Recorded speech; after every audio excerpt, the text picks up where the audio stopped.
Abend, bonsoir, buenas noches, buenas noches to investors in North and South America. Minasawa konnichiwa, annyeonghaseyo, good afternoon to investors in Asia.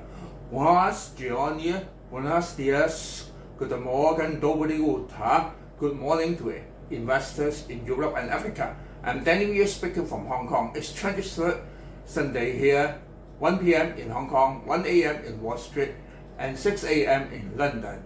Welcome to our weekly review and outlook of American stock market. This week, I have two main points to talk about. Number one, artificial intelligence ETF. Number two, war of next generation and their stocks. Subscribe, like, and share. Remember to click the bell, please. Watch our playlist again so as to grasp the continuous trend of the market and refresh your mind. There was a significant change in the market last Wednesday. NVDA surpassed Apple and Microsoft, became the largest capitalization of the world.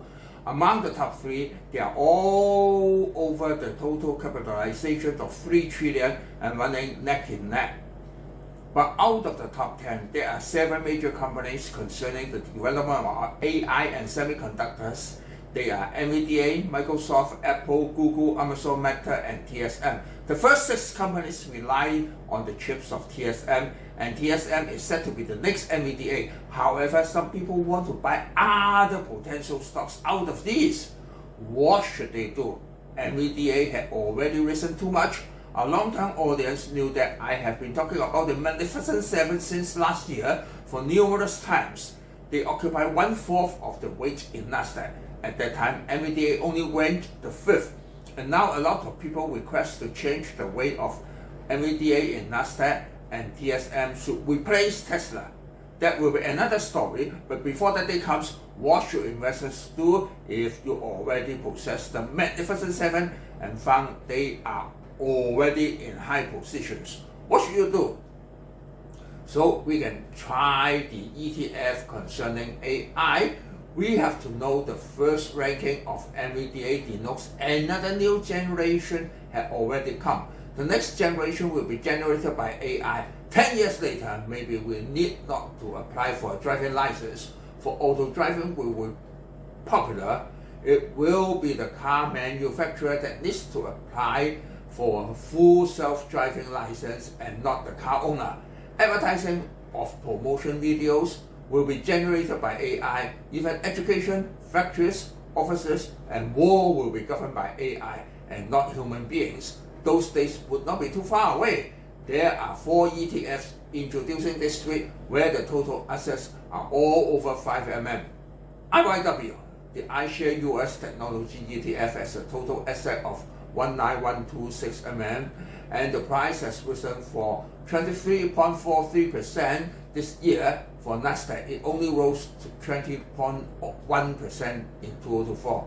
The average daily transaction volume is 890,506 shares, the largest among similar ETFs, so it is even more profitable than buying the ETF of Nasdaq.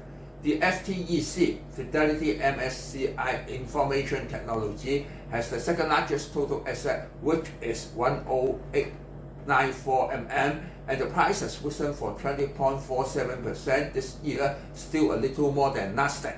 The average daily transaction volume is 229344 shares, the second largest among the similar ETFs. For conservative buyers who thought the above 2 stocks had already risen too much and do not want to chase, please try the FDN. First Trust Dow Jones Internet Index Fund. It has a total asset of 5892 mm, and the price has only risen for 6.92 this year, while Nasdaq rose 20.1 in 2024. The average daily transaction volume is 321389 shares, even more than FDM. The last one is IXN iShares Global Technology ETF. It has a total asset of 5233 mm, and the price has risen for 23.08 this year, more than Nasdaq, which only rose 20.1% in 2024. The average daily transaction volume is 230,188 shares, still quite active, so investors can choose accordingly. As for the war in Ukraine, at first it used the style of World War II, where Russia only has a convoy of trucks of 60 kilometers and now changed to using drones.